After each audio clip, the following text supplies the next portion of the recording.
So how do you control yourself when you have this urge to binge? It is so hard and most of the time near on impossible. So how do you do it?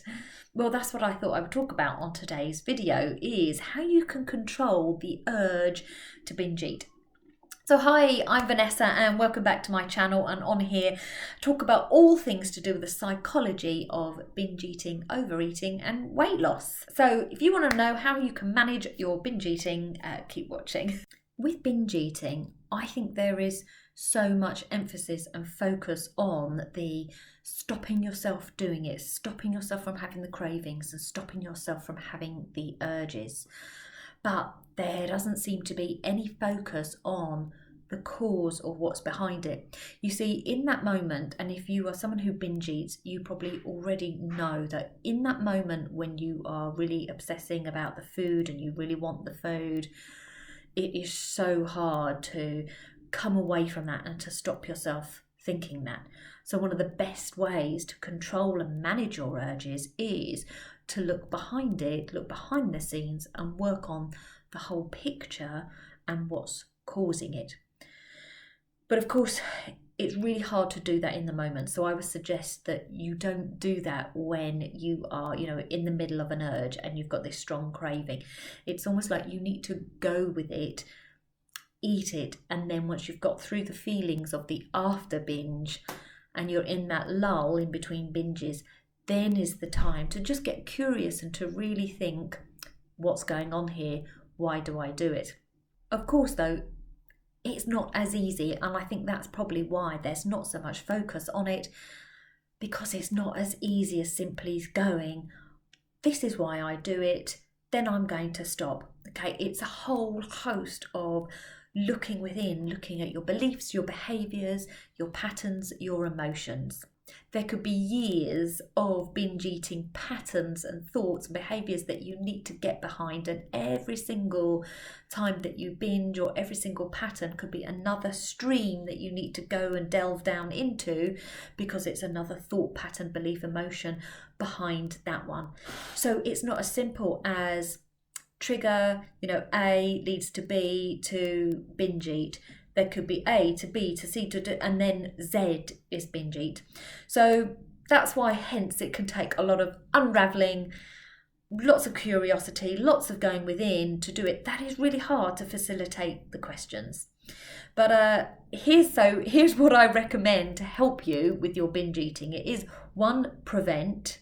2, look at the causes. 3, you're going to create this avatar for ourselves. 4, fill our life up. How can we fill it up? And 5, get the support we need. So let's delve into those. Let's look at how we can prevent your binge eating. So we've got to look at the reason that you are binge eating in the first place. So you can ask yourself these questions. What is food a substitute for? Okay. How does it feel when you binge eat? So in the middle of a binge when you're eating, how do you feel? That gives you a real good guideline as to the emotion that you are craving, that you're seeking. If for whatever reason you weren't able to binge, but you still had the craving, how would you feel? So how long have you been binge eating for? And what was happening for you when you started doing it? And have you been doing it for years? Did you start as a child? So it's trying to look at the positive that binge eating does for you, the positive reason that you started for. This might sound strange because you might be like, there is no positive reason. But at the time there probably was. It may well have got you comfort when there was no comfort. It may well have stopped you thinking about a certain situation.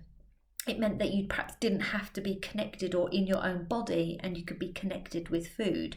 So when you can work out what the called secondary gain is, what is there, the positive behind it for you, that'll help you to start looking to going, this is what I really need.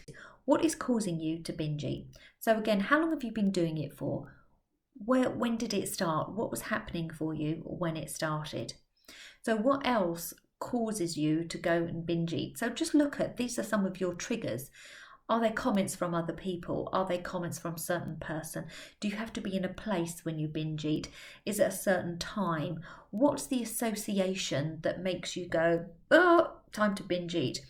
And then look at that trigger and why does it cause you to do that? So if you were to then go back into your past to look at a similar trigger and a similar response, you perhaps can work out, oh, what was happening for me, or what's been going on, why does that trigger me? And it may help you to unravel some of those causes for you.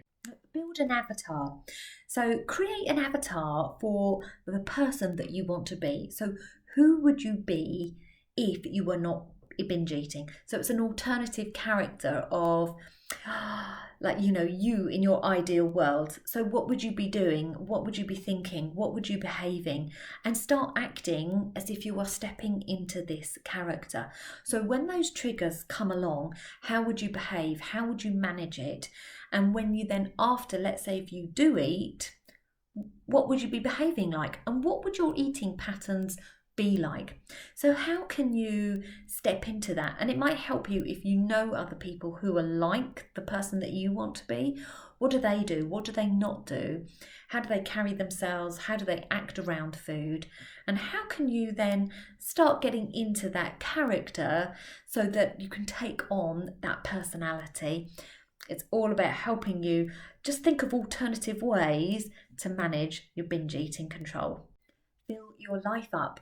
So when we don't have anything in our lives that are perhaps bigger than ourselves, I'm talking about a purpose, a reason for being, something that we really strive to do, or an activity that is really, really fulfilling. When we don't have that in our lives, some other behaviours and habits creep in, like binge eating, and we focus so much on that because it makes us feel good, that we almost forget about what's bigger than us. What are we aiming for? What are we striving for in our lives? Or just what we can fill our lives up that makes us feel so good that actually the binge eating no longer matters. So what hobbies can you do? Or what's bigger than you? What's, a purpose that you want to do? What's something that you perhaps really want to create, or a mission that you want to get behind? But if there isn't anything, that's okay. It's just tasking and finding yourself what interests you have, what is, something grabs you that you can put yourself and start just experimenting with what you like. Get support. How can you get support, and where can you reach out to? I think this is really, really difficult to manage on your own, especially when you are binging at least once a week and you have that habitual pattern. We perhaps might perceive ourselves as weak, or we can't have, or no, we don't need support. But then the behaviour just keeps on going. There is nothing weak at all about going out and getting support. In fact, I think it requires a lot of strength and courage to go out and reach out to somebody. So find professional bodies, find therapists, somebody who perhaps specialises in this area, find support groups. There's loads on social media that other people who are going through the same as you, who can give you ideas, who can be there. So when you're having challenges, you can reach out and other people understand you. So it's about getting tips and ideas, and a therapist will be somebody who helps you really unravel your patterns of behaviours, but also offering that unique support at the same time. So hope that's been really, really helpful, and let me know in the comments below what do you think. Thank you.